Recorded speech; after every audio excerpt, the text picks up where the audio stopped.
नमस्कार। प्रादेशिक समाचार के साथ मैं नीलम कुमार।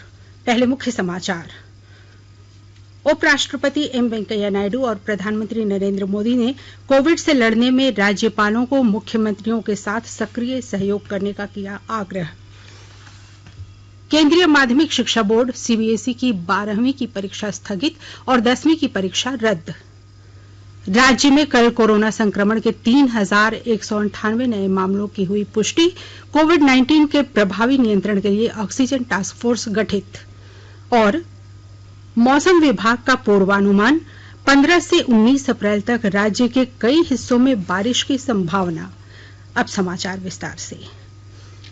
कोविड मरीजों की संख्या फिर से बढ़ रही है, इसलिए सभी श्रोताओं से अपील है कि कोई भी कोताही न बरतें, सभी सुरक्षा उपायों का पालन करें और 45 वर्ष से ऊपर के सभी लोग बेहिचक टीका लगवाएं। सुरक्षित रहें और 3 आसान उपायों का पालन करें। मास्क पहनें, 2 गज की दूरी है जरूरी, सुरक्षित दूरी बनाए रखें, हाथ और मुंह साफ रखें। उपराष्ट्रपति एम वेंकैया नायडू ने कोविड से लड़ने में राज्यपालों और मुख्यमंत्रियों के साथ सक्रिय सहयोग करने को कहा है। उन्होंने कहा कि अधिक प्रभावी रणनीति तैयार करने में वे राज्य सरकारों का मार्गदर्शन कर सकते हैं। श्री नायडू ने कल प्रधानमंत्री नरेंद्र मोदी की उपस्थिति में कोरोना महामारी का सामना करने को लेकर राज्यपालों और उपराज्यपालों के साथ वीडियो कॉन्फ्रेंसिंग के जरिए यह बात कही।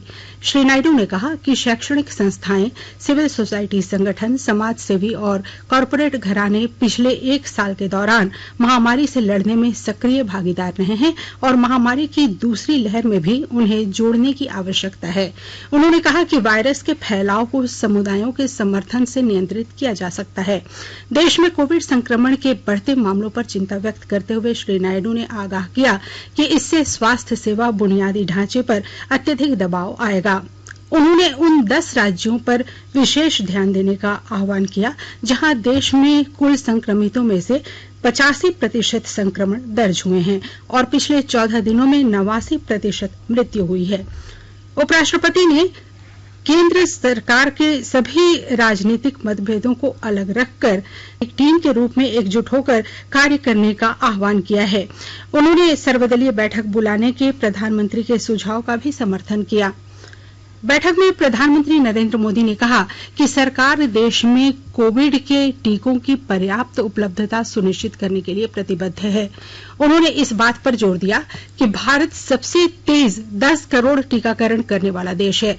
उन्होंने कहा कि टीकाकरण और उपचार के बारे में संदेश देने के साथ ही राज्यपाल आयुष संबंधी उपचारों के बारे में भी जागरूकता संदेश प्रचारित कर सकते हैं। उन्होंने कहा कि सभी सामुदायिक संगठनों, राजनीतिक दलों और सरकारी संगठनों तथा सामाजिक संस्थाओं की संयुक्त शक्ति का फायदा उठाने की जरूरत है। श्री मोदी ने सुझाव दिया कि महामारी के सूक्ष्म नियंत्रण में सामाजिक संस्थाओं का निर्बाध सहयोग सुनिश्चित करने में राज्यपाल सक्रिय तौर पर कार्य कर सकते हैं। श्री मोदी ने कोविड संक्रमण बढ़ने पर कहा कि वायरस के खिलाफ लड़ाई के इस चरण में देश को पिछले साल के अनुभव और बेहतर स्वास्थ्य सेवा क्षमता का लाभ मिल रहा है। पोषण के बारे में जनता में जागरूकता लाने के लिए सरकार ने आहार क्रांति अभियान शुरू किया है। इस अभियान को आहार से जुड़ी विशेष समस्या, खासतौर पर खुशहाली के बावजूद भोजन से संबंधित कुपोषण से निपटने के लिए शुरू किया गया है। भारत सहित विश्व भर में यह समस्या महसूस की जा रही है। इस बात को ध्यान में रखते हुए आहार क्रांति अभियान शुरू की गई है। इस अभियान का आदर्श वाक्य है, उत्तम आहार, उत्तम विचार। आहार क्रांति अभियान का शुभारंभ करते हुए स्वास्थ्य मंत्री डॉक्टर हर्षवर्धन ने कहा कि जब देश कोविड-19 महामारी का प्रकोप झेल रहा है तो इसके दुष्प्रभाव को कम करने में संतुलित आहार की विशेष भूमिका है। उन्होंने इस बात पर जोर दिया कि संतुलित आहार के महत्व के बारे में जागरूकता पैदा करना आज पहले के मुकाबले कहीं अधिक जरूरी हो गया है। आहार क्रांति अभियान के अंतर्गत लोगों को भारत के परंपरागत भोजन में पोषण, स्थानीय फलों और सब्जियों के औषधीय गुणों तथा संतुलित आहार के महत्व के बारे में बताया जाएगा। केंद्रीय माध्यमिक शिक्षा बोर्ड सीबीएसई की 12वीं की बोर्ड की परीक्षा स्थगित और 10वीं की परीक्षा रद्द कर दी गई है। प्रधानमंत्री नरेंद्र मोदी ने कल नई दिल्ली में केंद्रीय शिक्षा मंत्री और अन्य वरिष्ठ अधिकारियों के साथ बैठक में यह निर्णय लिया। यह परीक्षाएं अगले महीने होनी थीं। प्रधानमंत्री ने कहा कि विद्यार्थियों का हित सरकार की शीर्ष प्राथमिकता है। केंद्र सरकार यह सुनिश्चित करेगी कि उनके स्वास्थ्य का पूरा ख्याल रखा जाए और साथ ही उनकी पढ़ाई का भी नुकसान न हो। आकाशवाणी के साथ विशेष बातचीत में केंद्रीय शिक्षा मंत्री रमेश पोखरियाल निशंक ने कहा कि 1 जून को कोविड की स्थिति की समीक्षा के बाद 12वीं की परीक्षा की तिथि का फैसला किया जाएगा। श्री निशंक ने कहा कि 10वीं कक्षा के अंक बोर्ड द्वारा विकसित प्रक्रिया के आधार पर दिए जाएंगे और अगर कोई विद्यार्थी अंकों से संतुष्ट न हुआ तो उसे उस स्थिति में अनुकूल होने पर परीक्षा देने का अवसर दिया जाएगा। बोकारो जिले के अनुसूचित जाति के युवा और युवतियों को मुख्यमंत्री लघु एवं कुटीर उद्यम विकास बोर्ड की ओर से बांस हस्तशिल्प का प्रशिक्षण दिया गया। और जानकारी दे रहे हैं हमारे बोकारो संवाददाता। बोकारो जिले के अनुसूचित जाति के युवा एवं युवतियों को मुख्यमंत्री लघु एवं कुटीर उद्यम विकास बोर्ड के द्वारा बांस हस्तशिल्प कला का प्रशिक्षण दिया गया। 30 दिवसीय प्रशिक्षण में चास एवं पेटरवार प्रखंड के ग्रामीण युवा एवं युवतियों को बांस हस्तशिल्प के गुण सिखाए गए। कच्चे एवं सूखे बांस से कलाकृति बनाने का प्रशिक्षण दिया गया। प्रशिक्षण शिविर का समापन कार्यक्रम का आयोजन जिला उद्योग केंद्र के सभागार में आयोजित किया गया था। इस मौके पर डीडीएम नाबार्ड के फिल्मोन बिलून ने कहा कि शिल्प कला को सीखकर ग्रामीण आत्मनिर्भर बन सकते हैं। ग्रामीण नाबार्ड के माध्यम से चल रही योजनाओं का लाभ भी उठा सकते हैं। बांस हस्तशिल्प कलाकारों को हर संभव मदद करने को आश्वस्त भी किया। मनोज कुमार, आकाशवाणी समाचार, बोकारो। आकाशवाणी के ताजा तरीन समाचारों के लिए आप हमारी वेबसाइट newsonair.com पर लॉग ऑन कर सकते हैं। ताजा समाचार Twitter handle @AIR news alerts और Facebook page All India Radio news पर भी उपलब्ध है। आप प्रादेशिक समाचार एकांश के Twitter handle @AIR news _Ranchi और फेसबुक पेज तथा YouTube channel AIR news Ranchi पर भी हमारे बुलेटिन सुन सकते हैं।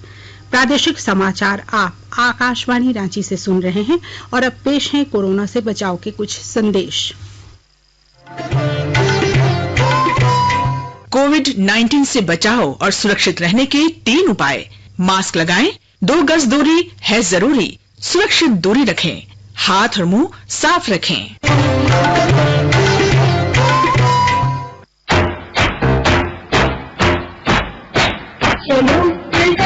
शुरुआत करें, चलो एक फैसला आज करें, मास्क नहीं तो टोकेंगे, कोरोना को रोकेंगे, चलो एक वादा करते हैं, चलो एक वादा करते हैं, मास्क नहीं तो टोकेंगे, कोरोना को रोकेंगे।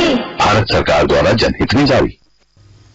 झारखंड में कोरोना वायरस के दूसरे स्वरूप ने राज्य सरकार और लोगों की चिंता बढ़ा दी है। प्रतिदिन अब लगभग 3000 मामले सामने आ रहे हैं। राज्य के विभिन्न जिलों में कल कोरोना के 3198 नए संक्रमित मरीज मिले।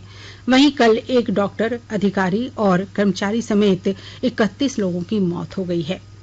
स्वास्थ्य विभाग की रिपोर्ट के अनुसार कल रात 9 बजे तक सबसे अधिक रांची से 1273 नए संक्रमित मरीज मिले। अब राज्य में इस संक्रमण के कुल मामले 1,47,792 हो गए हैं, जबकि 18,254 मामले सक्रिय हैं। इलाज के बाद 1,27,796 लोग ठीक हो चुके हैं। कल 1,798 लोग ठीक हुए। कल मिले मरीजों में रांची से 1,273, पूर्वी सिंहभूम से 368, धनबाद से 160, बोकारो से 130, हजारीबाग से 127, कोडरमा से 125, रामगढ़ से 117, साहिबगंज से 107, देवघर से 100, सिमडेगा से 90, दुमका से 88, लातेहार से 73, गुमला और गढ़वा से 66, खूंटी से 54, लोहरदगा और पश्चिमी सिंहभूम से 44, गोड्डा से 43, पलामू से 27, जामताड़ा से 24, चतरा से 22, पाकुड़ से 19, सरायकेला से 16 और गिरिडीह से 15 नए संक्रमित मरीजों की पुष्टि हुई है। राज्य सरकार ने कोविड-19 के बढ़ते संक्रमण की रोकथाम और गंभीर रूप से संक्रमित मरीजों को समय पर ऑक्सीजन उपलब्ध कराने के लिए 4 सदस्यीय ऑक्सीजन टास्क फोर्स का गठन किया है। यह टास्क फोर्स राज्य भर के अस्पतालों में ऑक्सीजन की निर्बाध उपलब्धता तथा आपूर्ति सुनिश्चित करने के लिए काम करेगा। टास्क फोर्स में सचिव के रूप में निदेशक उद्योग जितेंद्र कुमार, वहीं सदस्य के रूप में परिवहन आयुक्त किरण कुमार पासी, संयुक्त सचिव ग्रामीण विकास विभाग आदित्य रंजन और निदेशक औषधि रितु सहाय को शामिल किया गया है। टास्क फोर्स राज्य में ऑक्सीजन उत्पादन इकाई के साथ समन्वय स्थापित कर सभी अस्पतालों में ऑक्सीजन की उपलब्धता सुनिश्चित कराने का काम करेगी। इस संबंध में गृह कारा एवं आपदा प्रबंधन विभाग ने आदेश जारी कर दिया है। राज्य सरकार ने कोरोना संक्रमण की रोकथाम, नियंत्रण और अनुश्रवण आदि के कार्यों में सहयोग के लिए झारखंड प्रशासनिक सेवा से सचिवालय में पदस्थापित 11 अधिकारियों की सेवा स्वास्थ्य विभाग झारखंड और रांची उपायुक्त को सौंप दिया है। इनमें 8 अधिकारी स्वास्थ्य विभाग में अपने कार्यों के अतिरिक्त प्रतिनियुक्ति के तहत काम करेंगे, वहीं 2 अधिकारी की सेवा रांची जिला उपायुक्त के अधीन करेंगे। इस संबंध में कार्मिक विभाग ने अधिसूचना जारी कर दी है। सांसद संजय सेठ ने केंद्रीय कोयला मंत्री प्रहलाद जोशी से सीसीएल के माध्यम से खेलगांव में कोरोना संक्रमितों के लिए बेड की व्यवस्था कराने का आग्रह किया है। उन्होंने मंत्री को कहा कि सीसीएल यहां पर बेड, ऑक्सीजन सिलेंडर और अन्य आवश्यक संसाधन मुहैया करा सकता है। ऐसा करने से रांची की बड़ी आबादी को राहत भी मिलेगी, उनका समुचित उपचार भी हो सकता है। उन्होंने कहा कि उक्त कार्य सीसीएल के सीएसआर और अन्य मद के माध्यम से अविलंब किया जा सकता है। इस पर केंद्रीय मंत्री ने सीसीएल के सीएमडी पीएम प्रसाद को इस दिशा में कार्य करने का निर्देश दिया। सीसीएल के सीएमडी ने सांसद श्री सेठ से बात कर इस पर विस्तृत चर्चा की और कहा कि इसके लिए राज्य सरकार की सहमति आवश्यक होगी। झारखंड प्रदेश कांग्रेस कमेटी ने कोरोना संक्रमण के बढ़ते खतरे को देखते हुए राज्य भर में जन जागरण अभियान चलाकर जरूरतमंद लोगों को मदद करने का निर्णय लिया है। पार्टी के निर्देश पर यह राज्यव्यापी अभियान की शुरुआत की जाएगी।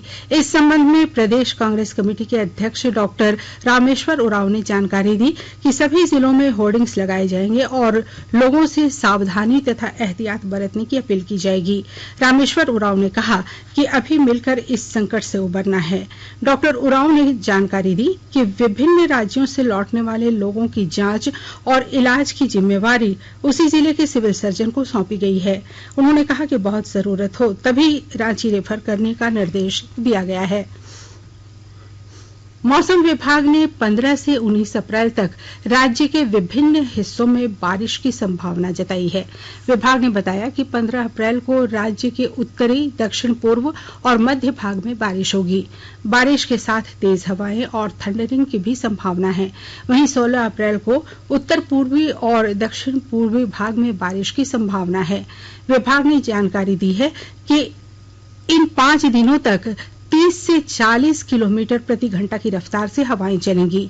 इस दौरान पूर्वी सिंहभूम, पश्चिमी सिंहभूम, सिमडेगा, सरायकेला खरसावां, रांची, बोकारो, गुमला, हजारीबाग, खूंटी, देवघर, धनबाद, दुमका, गिरिडीह, गोड्डा, जामताड़ा, पाकुड़, साहिबगंज में बादल और बारिश की संभावना है। मौसम विज्ञानी अभिषेक आनंद ने जानकारी दी है कि आने वाले 4 दिनों तक तापमान में कोई बड़े बदलाव की संभावना नहीं है। 2 से 3 डिग्री सेल्सियस की कमी दर्ज की जा सकती है।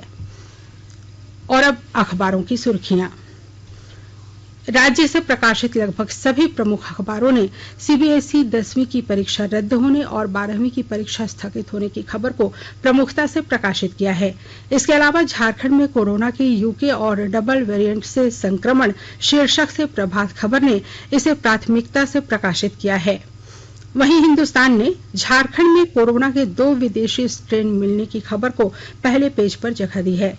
दैनिक जागरण लिखता है, जैक की मैट्रिक और इंटरमीडिएट की परीक्षाओं पर सीएम का इंतजार। दैनिक भास्कर ने रेमडेसिविर का उत्पादन बढ़ाए जाने की खबर को पहले पेज पर प्रकाशित किया है।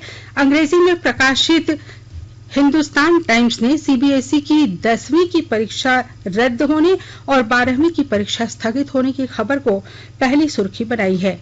वहीं द टाइम्स ऑफ इंडिया ने झारखंड में कल कोरोना से 31 मौत होने और 3000 से अधिक मामले आने की खबर को पहले पेज पर जगह दी है। और अब अंत में मुख्य समाचार एक बार फिर। उपराष्ट्रपति एम वेंकैया नायडू और प्रधानमंत्री नरेंद्र मोदी ने कोविड से लड़ने में राज्यपालों और मुख्यमंत्रियों के साथ सक्रिय सहयोग करने का किया आग्रह। केंद्रीय माध्यमिक शिक्षा बोर्ड सीबीएसई की 12वीं की परीक्षा स्थगित और 10वीं की परीक्षा रद्द। राज्य में कल कोरोना संक्रमण के 3198 नए मामलों की हुई पुष्टि। कोविड-19 के प्रभावी नियंत्रण के लिए ऑक्सीजन टास्क फोर्स गठित।